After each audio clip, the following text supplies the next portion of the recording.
subscribers of Lyndhurst XM Army. Nick here. And what I've got on is the Brp Fluorescent Orange Revy Onesy snowsuit. And yeah, just going to talk about it real quick. Supposedly it's minus 21 right now, so I guess that's cold, but I wouldn't know. The only parts of me that are cold are my fingers and my feet, because I don't have BRP shoes. But essentially, we're just going to talk about this onesie. It's kind of dirty. I wore it on a ride last weekend when we went up to Oshawa ATVing. It was supposed to be nothing but snow, but the weather had different plans. It was wet, so on and so forth. Anyways, it got a little bit dirty, so I got to wash it. But I wore this when we were up in Cochrane doing our snowmobile trip there. We were up there for 4 days. It was, I think the coldest it was minus 34 Celsius. I don't know what that is in Fahrenheit, so do the math on your own. I think it's something like you multiply it by 2 and then you add 32 or something like that. I don't know what the conversion is. Anyways, it was minus 34. The only parts that were cold on the snowmobile that we were riding, so I think the wind chill factor, I'll throw up a chart here or there or somewhere on the screen. So pay attention, it'll come up real soon. We were doing about 60-80 kilometers an hour, and from minus 34, I think you were pretty apt to being able to get frostbite. But anyways, so you don't want to have any exposed skin. Now the bonus of that is I've always used a two-piece suit, so I've always had like a snowmobile jacket and then snow pants. Now the downside of that is because you're always sitting down, right? When you're sitting down, the draft usually comes up and then goes up your coat, so you don't really have a very good cut when it comes to wind coming inside your suit. So the good thing about a onesie, first of all, is there's no way for the wind to get in. The only ways that the wind will get in is through your sleeves, your cuffs, sorry. But the problem, obviously, you fix that just by getting a nice tight fit like that, and then you put your glove over top, so there's no wind coming in. So there's no wind whatsoever coming in through that side. And then the next part would be your boots, but obviously they thought of that as well.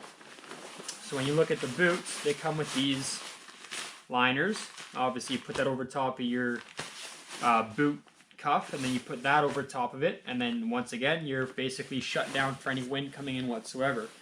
The next possible way that the wind could come in would be from the neck, but I really don't like snowsuits that come with hoods, mainly because you don't get a proper seal and you get a lot of snow coming in there, especially from the backdraft of the sled.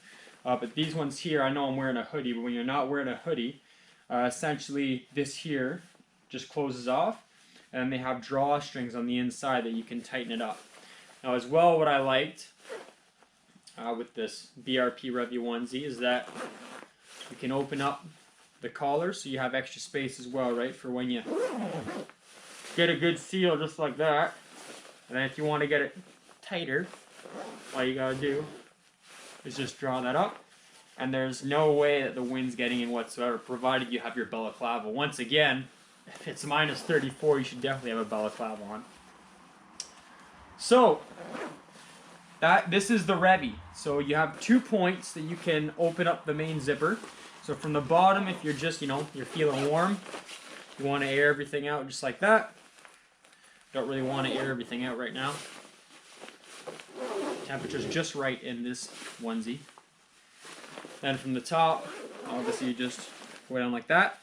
Now with this onesie, I liked it as well because I'm tall, and obviously when you're sitting down and standing up, there's possibilities that this suit will ride up, will drop down and be very uncomfortable. So what they did was they put these straps in here so you can adjust them. So they're just Velcro, you just pull them apart, and then you just adjust it to your size, your height. So on this side, there's no pockets. The inner pockets here are for your phone, your wallet. There's also a kind of mesh pocket there. They got this nice fancy design here. They got your hooks here for your tether, because safety first, right? When you fall off, you want to make sure your sled doesn't go 40 miles that way and you're still stuck in the snow. They have just the regular pockets that are zippered, and they close up like that. They got this side pocket here on the leg this leg right here. So they just open up like that. You can put whatever you want in there. That's my truck tuner. You just close that up. So there are various areas that you can store stuff. I found out last weekend that these pockets are not waterproof. However, the entire suit is waterproof. I had probably it was actually kind of rain, like rain snow. It was like sleety snow. So we were soaked within probably about 5 minutes, or at least the outside was. Our hands were soaked. However, surprisingly, nothing on the inside of the coat was wet, like at all. I had my wallet inside this pocket because I figured that was waterproof, but it isn't. There's probably about like ½ an inch of water inside the bottom of the pocket. Now there's the same thing with this pocket here. Just open it up. Now you also have more pockets on the inside. There's pockets galore in this suit. So you got like a wallet or a phone pocket there. You got another mesh pocket. It also came with a goggle wipe, which I thought was pretty cool, so I don't have to carry one of those microfiber towels because it's already built into the onesie. But yeah, now you all might also notice that there's belt loops. So essentially you can put a belt on it. I've never seen anyone wear a belt over top of a onesie, but if you're that guy or that girl, you do you. If you don't want to use a belt, like the rest of the population, on the inside they have an adjustable belt, inner belt. So as you adjust that, it'll adjust the tension on the waist. So you obviously it'll be more comfortable and it won't float around. Now on top of that, top it all off, you also have vents. So you've got a vent at the back.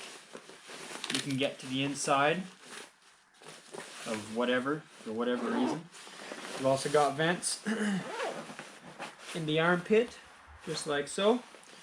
And you also have the 3M Scotch-Brite liners. So essentially when you shine light at that during the nighttime, it'll flash.